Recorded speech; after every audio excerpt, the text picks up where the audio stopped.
Alien Girl was lost. The humans showed her the way and got a strange keycard as a reward. Chris Tarrant liked to walk, not the casual strolling most people did in cities or parks, but real walking, the kind where your boots hit rough terrain and your lungs burn with thin mountain air.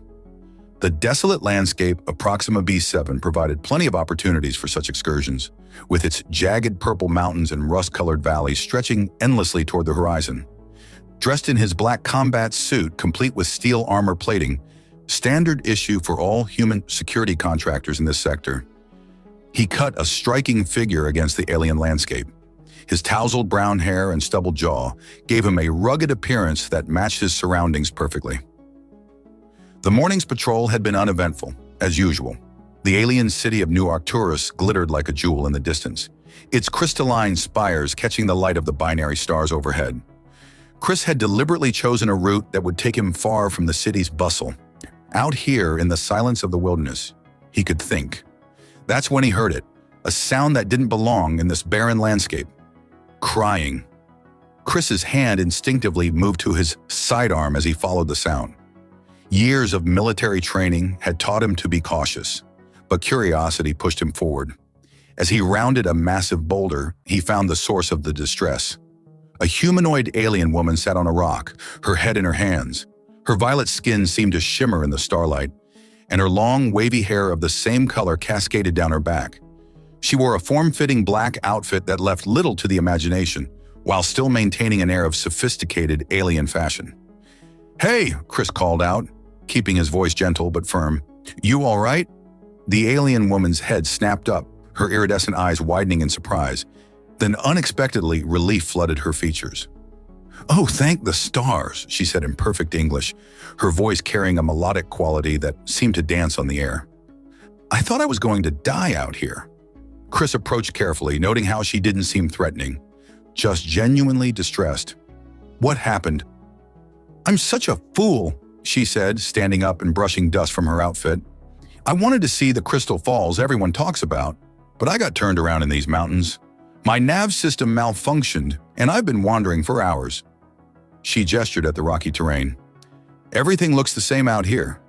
"The crystal falls?" Chris couldn't help but smile.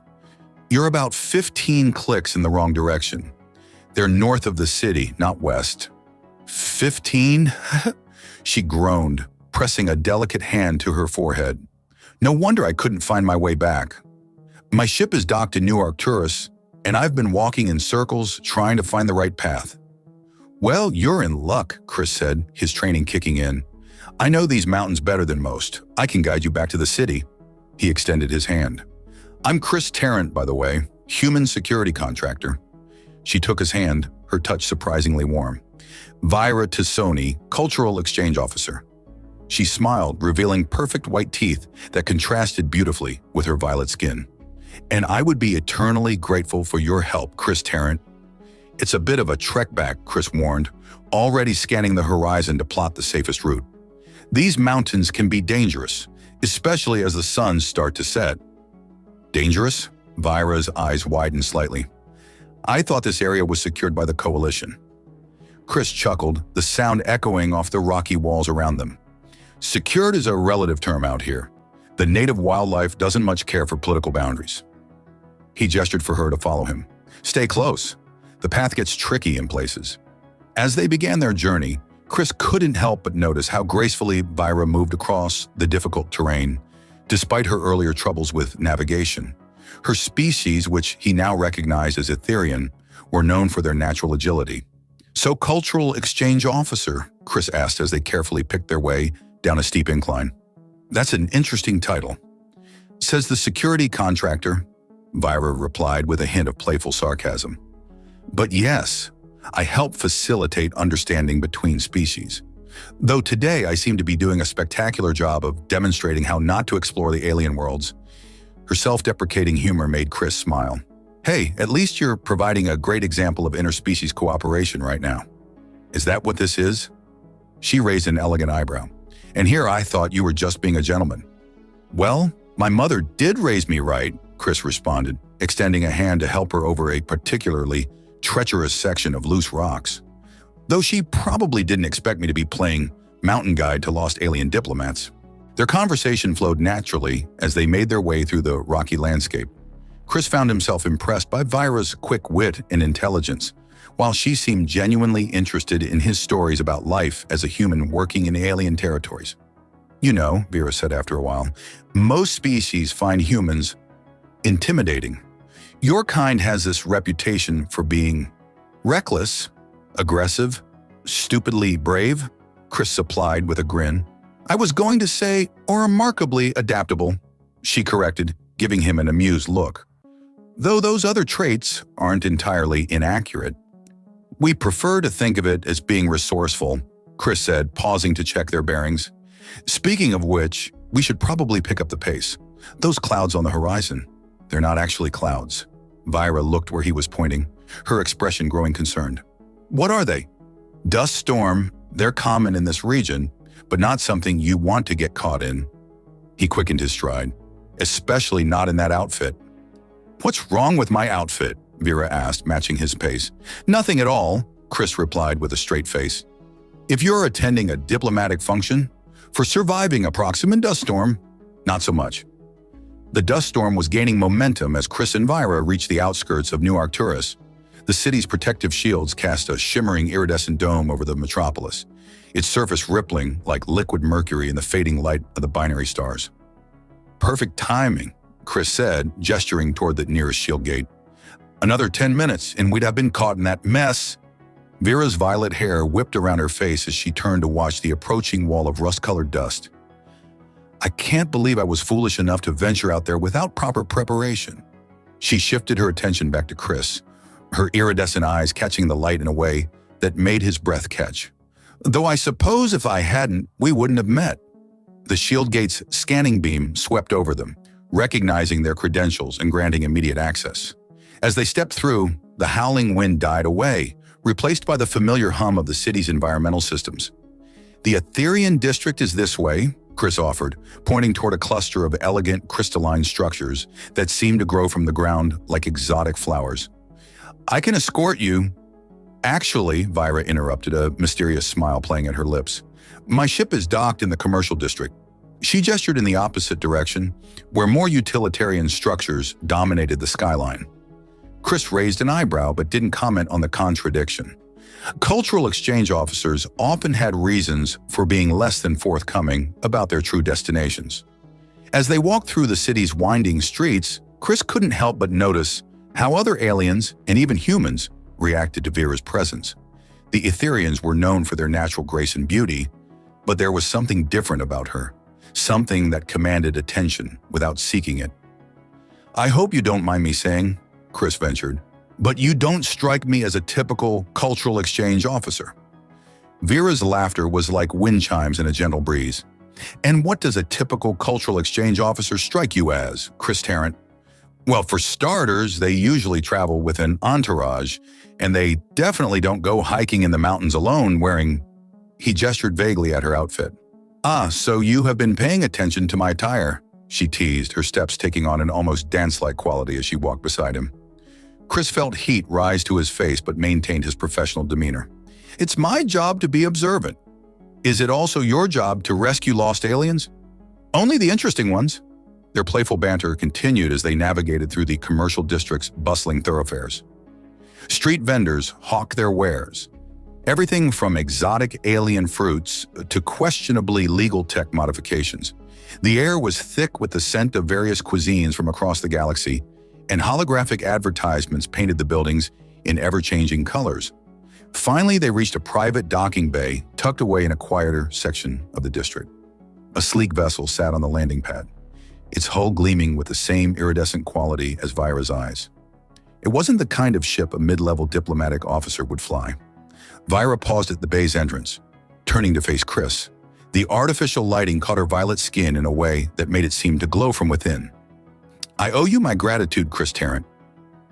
"Just doing my job," he replied automatically, though they both knew that wasn't entirely true. "Are you?" She stepped closer, close enough that he could catch the subtle fragrance of her perfume. Something alien and intoxicating. "Then consider this overtime pay." From a hidden pocket in her outfit, she withdrew a keycard. It was unlike any Chris had seen before. Black as space itself, with swirling patterns that seemed to move beneath its surface. "What's this for?" he asked, taking the card carefully. "That would spoil the surprise," Vira replied, her voice dropping to a near whisper. "Let's just say it's an invitation, one that I hope you'll accept when the time comes." Before Chris could press for more details, she rose up on her toes and pressed her lips to his cheek. The touch was brief but electric, sending a shiver down his spine that had nothing to do with the environmental controls. "Until we meet again, Chris Tarrant," she said, already turning toward her ship, "and we will meet again." Chris stood there, keycard in hand, watching as she boarded her vessel. The ship's engines hummed to life with barely a sound, definitely not standard issue for a diplomatic corps vessel. As it lifted off and disappeared into the darkening sky, he found himself staring at the mysterious card. Back in his apartment that evening, Chris sat at his desk, turning the keycard over in his hands. The swirling patterns seemed more active now, almost as if they were responding to his touch. His security training screamed that this was exactly the kind of situation he should report. Mysterious alien technology from an equally mysterious woman who clearly wasn't who she claimed to be. But something held him back. Maybe it was curiosity, or maybe it was the lingering sensation of her lips against his cheek. Whatever the reason, he found himself slipping the card into his desk drawer instead of his report folder. As he lay in bed that night, watching the dust storm rage against his Windows force field, Chris couldn't shake the feeling that his life had just taken an unexpected turn. The question was, would it lead to promotion or court-martial? And either way, he had a feeling Vira Tassoni, if that was even her real name, was going to make his life a lot more interesting. A week passed before Chris finally worked up the courage to use the mysterious keycard. The swirling patterns had grown more active with each passing day, almost as if the card was becoming impatient with his hesitation. The coordinates embedded in its quantum signature led him to a section of New Arcturus he'd never visited before, a district that existed in the shadowy space between diplomatic quarters and entertainment zones. Here, the architecture blended various alien styles in a way that somehow worked, creating an atmosphere of exotic mystery. The building itself seemed to defy physics, its structure flowing like liquid metal frozen in mid-pour. No signs marked its entrance, just a simple card reader that pulsed with the same otherworldly patterns as Vira's gift. Chris took a deep breath and pressed the card against the reader. The door dissolved, revealing a lobby that looked more like an art installation than a hotel reception. A holographic attendant materialized, its form constantly shifting between different species in a hypnotic dance. "Welcome, honored guest," it said in a voice that seemed to bypass his ears and speak directly to his mind. "Your suite awaits?" The elevator ride was unlike anything Chris had experienced. Instead of moving up or down, it felt like the room was staying still while reality shifted around it. When the doors opened, he found himself in a corridor that seemed to be made of starlight. His suite's door opened at his approach, and Chris stepped into a space that defied his understanding of interior design. The room appeared to be both impossibly vast and intimately cozy at the same time. Through the panoramic windows, he could see views of alien worlds he'd never visited. Views that changed every few minutes, like living paintings. "I was beginning to think you wouldn't come." Chris spun around to find Vera lounging on a piece of furniture that seemed to be made of solidified moonlight. She'd traded her previous outfit for something even more striking, a dress that appeared to be woven from Aurora Borealis. "You're a hard woman to say no to," Chris replied, trying to maintain his composure despite the way his heart was racing. Vera rose with fluid grace, moving toward him like a dream made manifest. "That's not what I've heard about humans. Your species has quite the reputation for stubbornness. Only when we want to be." Chris found himself drawn toward her, like a planet caught in the gravity well of a star. "Speaking of reputations, I did some research on cultural exchange officers." "Did you now?" Her smile was playful, knowing. They don't typically have access to places like this. "And what kind of place do you think this is, Chris Tarrant?" He glanced around the impossible room. "I'm not entirely sure, but I know it's way above my pay grade." Vira closed the distance between them, her iridescent eyes capturing his. "Perhaps I'm not exactly what I claimed to be. I figured that out when I saw your ship." His voice had grown husky. "The question is, why me?" "Because you surprised me." Her fingers traced the line of his jaw, sending electricity through his nerve endings.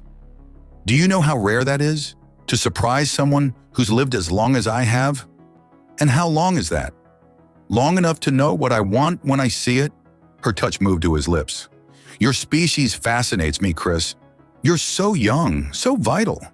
You burn so bright, live so fully. Most races take millennia to achieve what humanity has done in centuries. Is that all this is? Chris asked, fighting to maintain coherent thought as her scent enveloped him. Scientific curiosity. Vera's laugh was like music.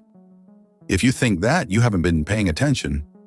She pressed closer, her body radiating a heat that seemed to bypass his skin and warm his very soul.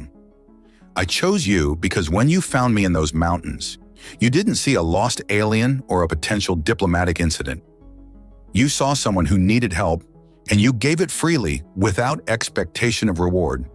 And yet here we are, Chris murmured, his hands finding their way to her waist. Here we are indeed. Her lips brushed against his ear. Though I should warn you, my people have certain customs when it comes to intimacy. Should I be worried? Only if you're afraid of pleasure beyond your wildest dreams. Her eyes sparkled with mischief. Though I should mention, once we begin, there's no turning back. My species bonds intensely.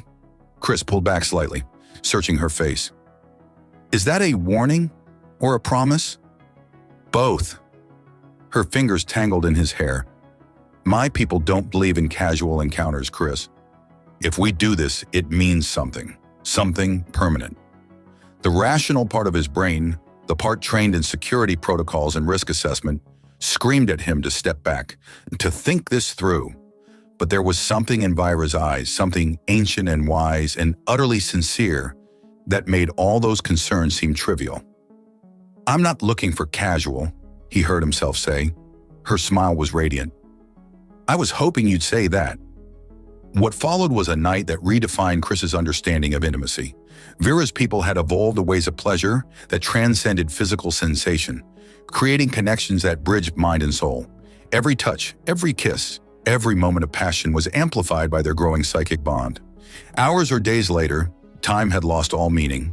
They lay tangled in sheets that seemed to be made of woven starlight. Vera's head rested on his chest. Her violet hair spread across his skin like a living artwork.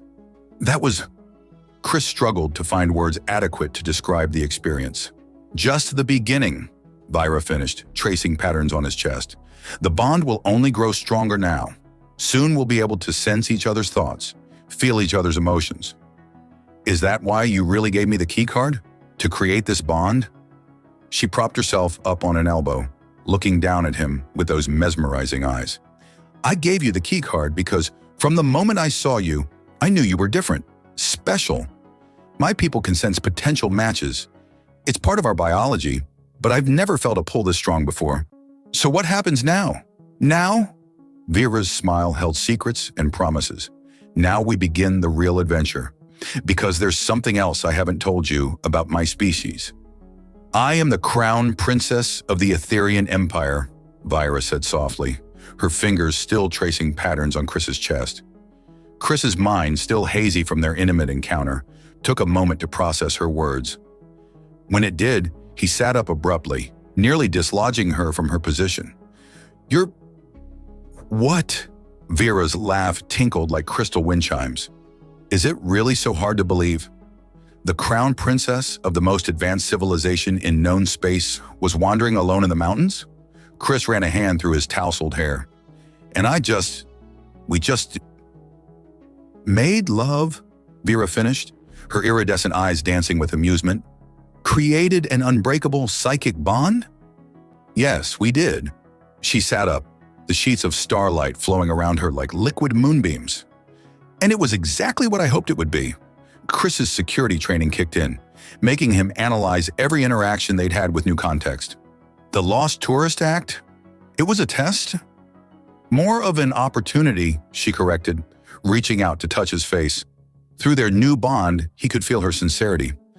I've been watching humanity for decades, fascinated by your species' rapid evolution and adaptability. When reports came in about a human security contractor who treated all species with equal respect and kindness, I had to see for myself. So you staged being lost. I created a scenario where you could show your true nature without the pressure of knowing my identity. Her touch sent waves of affection through their bond. And you exceeded every expectation. Chris caught her hand, holding it against his cheek. Why me? Really? Because you're everything my people need right now. Vera's expression grew serious. The Etherean Empire is stagnating, Chris. We've become so focused on tradition and protocol that we've lost the ability to adapt, to grow. We need humanity's fire, your passion for life, your ability to face impossible odds and triumph through sheer determination. And you think I can help with that? I know you can. She moved closer, her body radiating that otherworldly warmth that seemed to reach his soul. The bond we've created isn't just emotional or physical, it's political. By the laws of my people, we're now married. Chris felt like he'd been hit by a stunner. Married? The psychic bond between us is recognized as the highest form of union in Etherean culture. Her smile turned mischievous. Congratulations, you're now Prince Consort to the future Empress of the most powerful civilization in the galaxy. Before Chris could process this revelation, a soft chime filled the room. The air shimmered and a holographic display materialized, showing an older Etherean male with stern features. Your Highness, the man said, bowing slightly, the Council requests your immediate presence. There are concerns about your recent activities. Vira's expression didn't change, but Chris felt her tension through their bond. Tell the Council I'll be there shortly, Admiral Theron. The hologram disappeared, and Vera turned back to Chris with a sigh. And so it begins. The Council has probably realized what we've done. They won't be happy. Because I'm human? Because you're unpredictable, unknown, a variable they can't control. She stood, her dress materializing around her like Aurora Borealis taking solid form. They fear change, and you, my dear Chris, represent the biggest change our empire has seen in millennia. Chris watched her move around the room, gathering her thoughts. What happens now? Now we face the Council together. She turned back to him, her expression determined. They'll try to invalidate our bond, to separate us. They'll claim it's for the good of the Empire. Can they do that? They can try. Her smile turned predatory. But they've forgotten something important about our people's laws. Once a royal bond is formed, it can't be broken, and any attempt to separate bonded pairs is considered an act of treason. Chris felt a smile tugging at his lips. You planned this. I planned for the possibility. She reached out her hand to him. The question is, are you ready to fight for us? Because this won't be easy. We'll face opposition from both our peoples. There will be those who say our union is unnatural, impossible. Chris took her hand, pulling her close. I've never backed down from a fight worth fighting. That's exactly what I was hoping you'd say. She kissed him deeply, their bond flaring with shared passion and determination. Get dressed, my love. We have a council to scandalize. As Chris donned his security contractor uniform, which now seemed absurdly inadequate for meeting an alien ruling council, he felt Vira's appreciation through their bond. You know, she said, watching him with those mesmerizing eyes, that uniform suits you better than you might think. It represents everything the council fears, human ingenuity, adaptability, and strength. Should I change into something more diplomatic? Absolutely not. She moved to adjust his collar, her touch sending sparks through their connection. Let them see exactly who and what you are. A human who won the heart of their future empress through nothing but his own merit. As they prepared to leave, Chris caught her hand. Vira, was any of it real? The lost tourist, the damsel in distress? She turned to him, her eyes softening. The situation was manufactured, but every emotion, every reaction, every moment between us was genuine. I may have created the opportunity, but you, Chris Tarrant, made me fall in love with you all on your own. The truth of her words resonated through their bond, and Chris pulled her in for another kiss. This time, their shared passion was tinged with something deeper, a commitment to face whatever challenges lay ahead together. Ready to shake up the galaxy? Vira asked when they finally parted. Chris grinned, feeling more alive than he had in years. Lead the way, Your Highness. As they left the room, the impossible views through the windows seemed to shift in response to their mood. showing storms and supernovas, perfect metaphors for the chaos they were about to unleash on the political landscape of two civilizations. The Etherian High Council chamber was a marvel of alien architecture, its crystalline walls stretching impossibly high into a ceiling that seemed to capture and reflect the very essence of space itself. Chris stood beside Vyra, his security contractor uniform standing out starkly against the flowing, ethereal robes of the council members. Through their bond, he could feel Vyra's mounting tension, though her exterior remained perfectly composed. Just before they entered the chamber, she had whispered something that changed everything. "I can sense it already. Our union has borne fruit." Now facing the stern faces of 12 ancient Etherians, Chris fought to keep his expression neutral while his mind raced with the implications. He was going to be a father to what would likely be the first human-Etherian hybrid in history. Your Highness and the Chief Counselor, an elderly Etherian named Pyrian, spoke first. "Would you care to explain the meaning of this situation?" Vyra stepped forward, her grace and authority radiating through the chamber. "I have chosen my consort, as is my right by ancient law. A human, another counselor, whose name Chris hadn't caught, practically spat the word. And this is unprecedented, unacceptable. Actually," Chris found himself speaking before he could stop himself, "I believe unprecedented and unacceptable are two very different things." The chamber fell silent. Through their bond, he felt Vyra's surprise and delight at his boldness. "You dare address the council directly?" Pyrian's voice carried centuries of authority. "I dare to defend my wife and future child," Chris replied, his voice steady. The words sent ripples of shock through the assembled counselors. "Yes, you heard that correctly. The Crown Princess carries my child, our child, the future heir to your empire." The chamber erupted in chaos, counselors shouting over each other, some rising from their seats in outrage, others falling back in shock. Through it all, Chris stood firm, his hand finding Vyra's. "Silence!" The command came from a new voice. From a hidden door, an elegant Etherian woman emerged, her presence immediately commanding respect. Chris didn't need to be told this was the Empress herself. "Mother?" Vyra acknowledged with a slight bow. Through their bond, Chris felt her surprise. The Empress rarely attended council sessions. "So," the Empress said, her eyes fixed on Chris, "you are the human who has captured my daughter's heart and created such chaos in my empire." "Your Majesty," Chris bowed, but maintained eye contact. "I am." "And you claim she carries your child?" "I don't need to claim it," Chris replied. "Any of your medical scanners can confirm it, though I suspect you already have." A slight smile touched the Empress's lips. "Observant. Yes, our sensors detected the conception the moment you entered the chamber."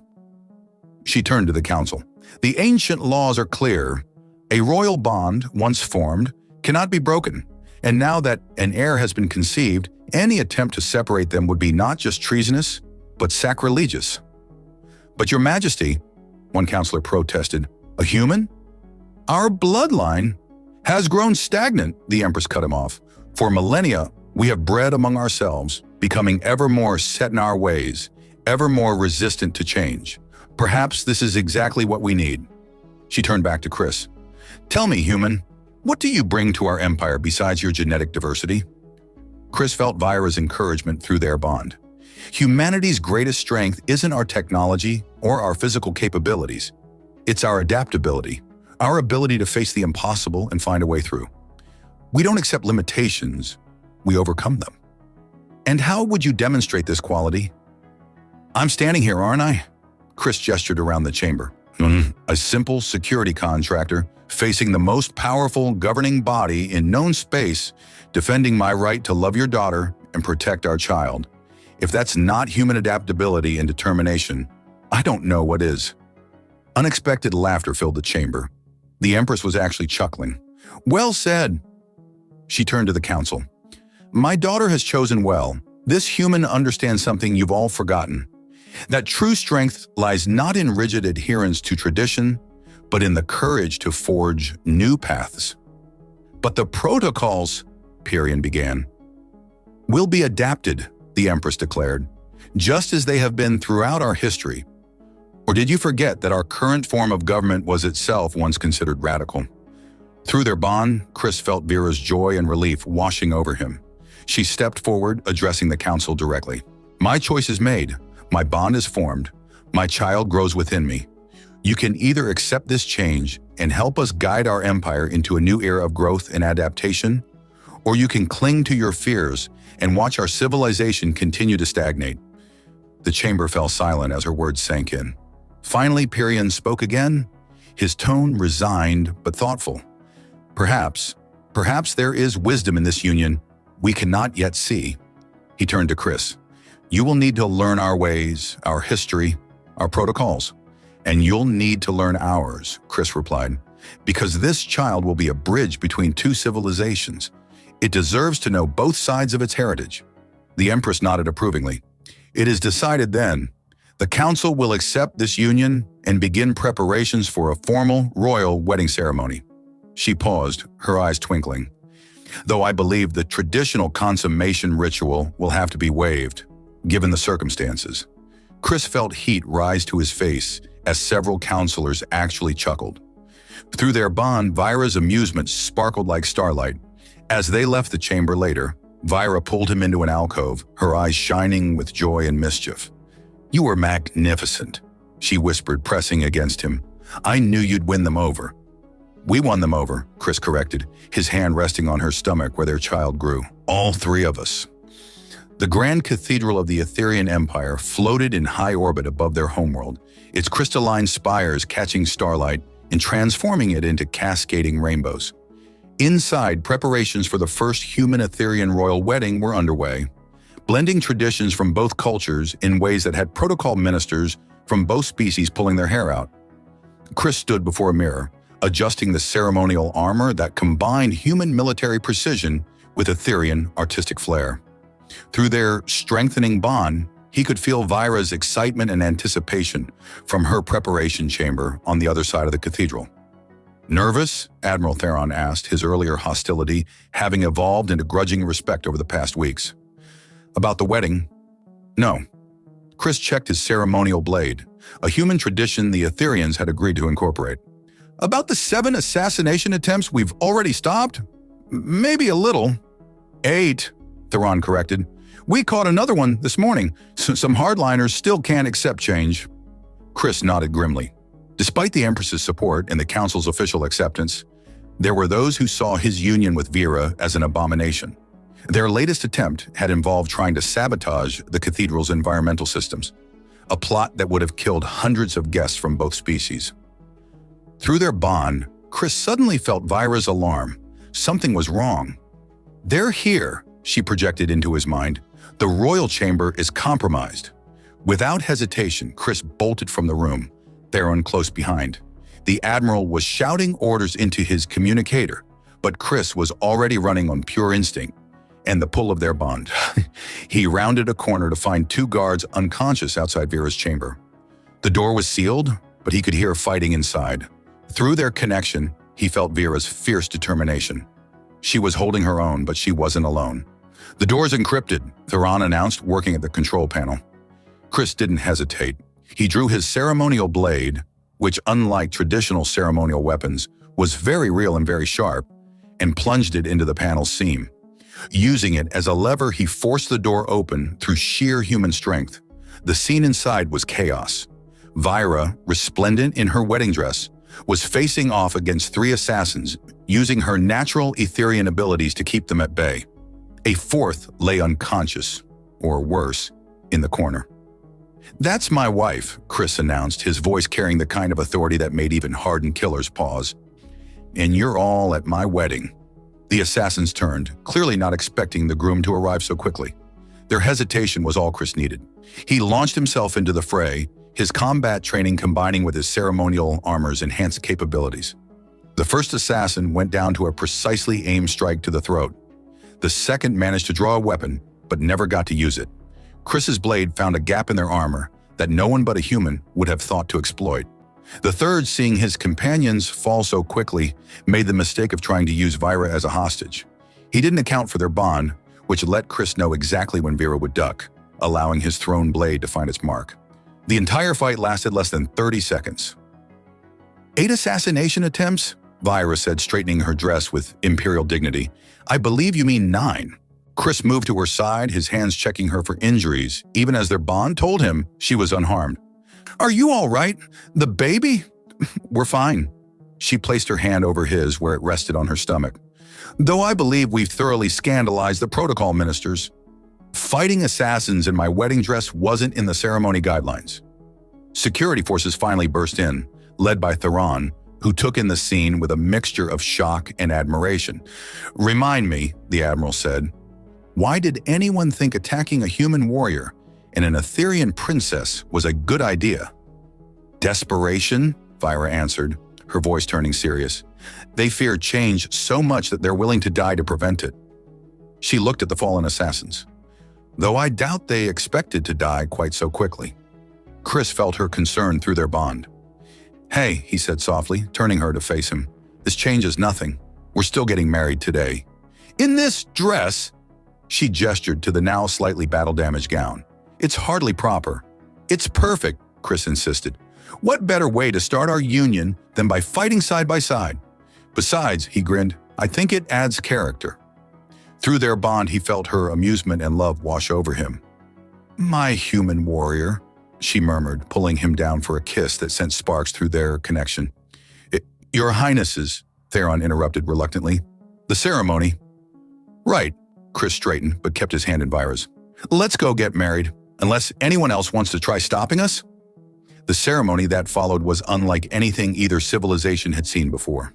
The bride's slightly battle-damaged dress and the groom's blood-spattered ceremonial armor became instant symbols of their union. Beauty and strength, tradition and adaptation, coming together in perfect harmony. When they spoke their vows, combining human promises of loyalty and love with Etherean pledges of eternal spiritual union, their bond flared so brightly that every psychically sensitive being in the cathedral felt it. Well, the Empress said during the celebration that followed, I believe you've managed to create yet another precedent.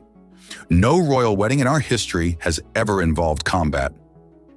Just keeping things interesting, Mother, Vira replied, her hand never leaving Chris's. Indeed, the Empress's eyes twinkled. Though I suspect things will only get more interesting from here, especially once my grandchild arrives. Through their bond, Chris and Vira shared a moment of perfect understanding. Their child would be born into a world of both danger and wonder, but they would face it together, just as they had faced everything else, with human determination and Etherean grace. The royal yacht, Star Weaver, glided through the quantum slipstream, its crystalline hull refracting light in ways that made it appear both solid and ethereal. In the ship's observation dome, Chris stood with his arms wrapped around Vira, their bodies fitting together perfectly as they watched the cosmos streak by in ribbons of light. Still can't believe you have an entire planet just for royal honeymoons, Chris murmured, his lips brushing against her violet neck. Vera leaned back into his embrace, her amusement flowing through their bond. The paradise world of Lumeria isn't just for honeymoons. It's a sacred place where our people go to strengthen their psychic bonds. She turned in his arms, her iridescent eyes meeting his. Though I must admit, no one has ever tested its effects on a human-Etherean bond before. First time for everything, Chris replied, losing himself in the depth of her gaze. Through their connection, he could feel how their child's presence was already strengthening their bond, adding new layers of sensation and emotion to every touch, every kiss. Speaking of firsts, Vira's fingers traced patterns on his chest. Mother's scientists are fascinated by how quickly our bond has developed. They say it's unprecedented. Everything about us is unprecedented, Chris reminded her, catching her hand and bringing it to his lips. That's what makes it exciting. Their honeymoon suite took up an entire deck of the yacht, its walls programmed to show whatever view of space they desired. Currently, it displayed a nebula that seemed to pulse in time with their heartbeats. You know, Vera said, moving toward the suite's private pool, filled with something that looked like liquid starlight, Etherean tradition says that bonds formed in Lumeria's sacred waters are blessed with eternal strength. She began to unfasten her dress, letting it pool around her feet. Chris felt his mouth go dry, even as their bond thrummed with shared desire. Is that so? She hummed, stepping into the pool. Though no human has ever participated in the ritual before, it could be intense. You know me, Chris said, already removing his own clothes. I love a challenge. The liquid starlight was warm against his skin as he joined her, its surface rippling with patterns that seemed to respond to their emotions. Through their bond, he could feel Vira's desire mixing with his own, creating feedback loops of sensation that threatened to overwhelm them both. The waters enhanced psychic connections, Vira explained, her voice husky as she moved closer. Every touch, every emotion becomes magnified. What followed was unlike anything Chris had experienced before. Even their first night together paled in comparison. The sacred waters amplified their bond to new heights, turning every caress into an explosion of shared sensation, every kiss into a supernova of emotion. Hours later, they lay entwined on a bed that seemed to float in space itself, their bond humming with contentment. Through their connection, Chris could feel both Vira's satisfaction and their child's peaceful presence.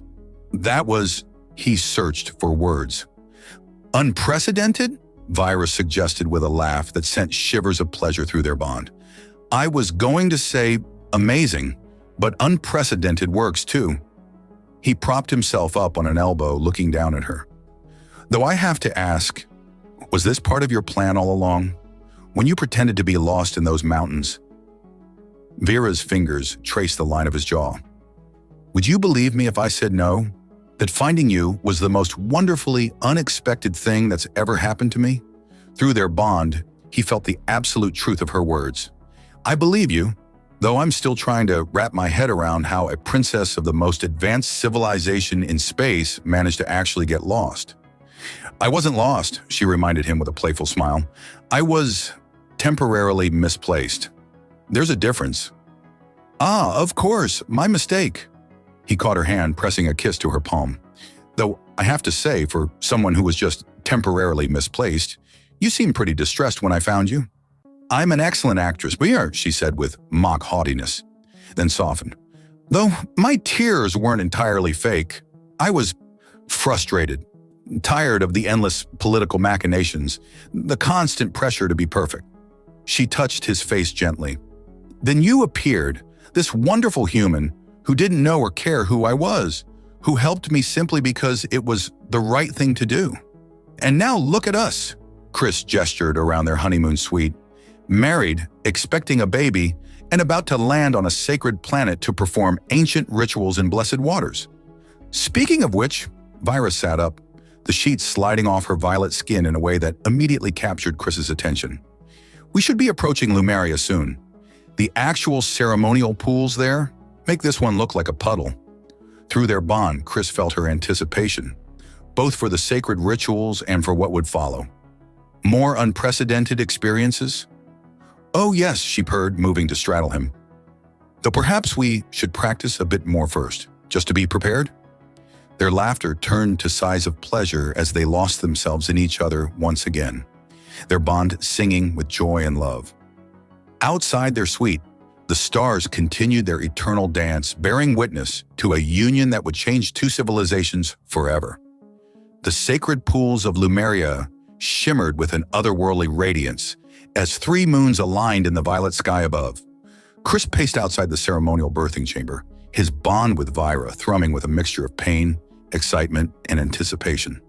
Your Highness, Admiral Theron approached, his usual stoic demeanor softened by the momentous occasion. The Empress's ship has just entered orbit. She doesn't want to miss the first human Etherian royal birth.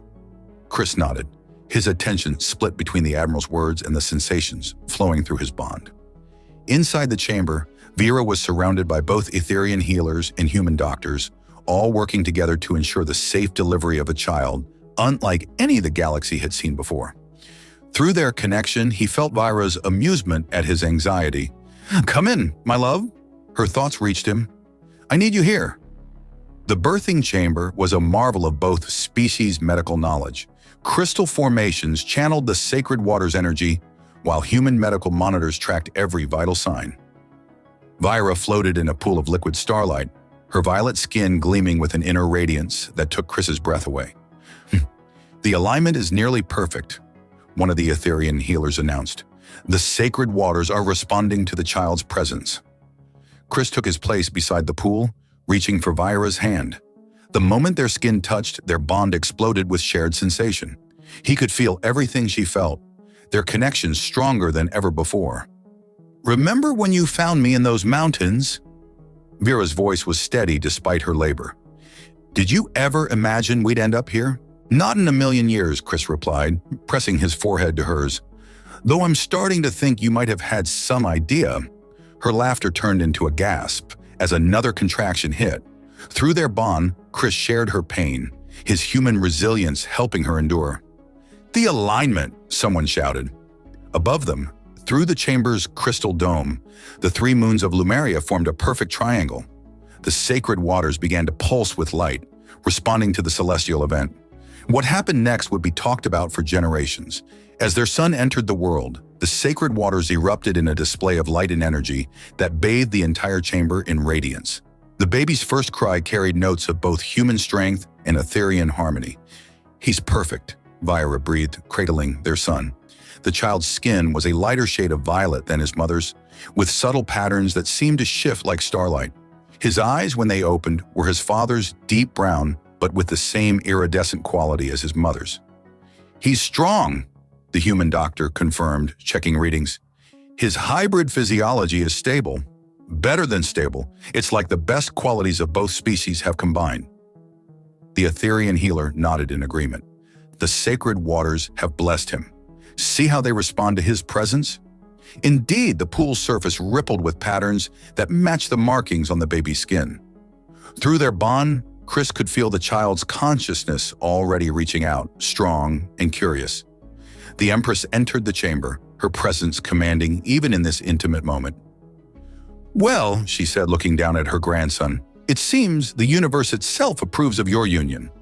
She turned to address the assembled witnesses. "Let it be known that on this day, not only was a prince born, but a new era began." She placed her hand on the child's head, and the sacred waters pulsed in response. "I hereby announce my intention to step down from the throne. Within the year, Vira and Chris will assume leadership of our empire, with their son as living proof of what our species can achieve together." The announcement sent ripples of excitement through the chamber, but Chris barely noticed. He was lost in the moment, holding his wife and son, their bond now a three-way connection of pure love and joy. "What shall we name him?" he asked softly. Vira smiled, her violet eyes meeting his. In the ancient Etherean tongue, there is a word, Astron. It means one who bridges stars. Astron, Chris tested the name, feeling how it resonated through their bond. Their son cooed in response, the sacred waters dancing around them.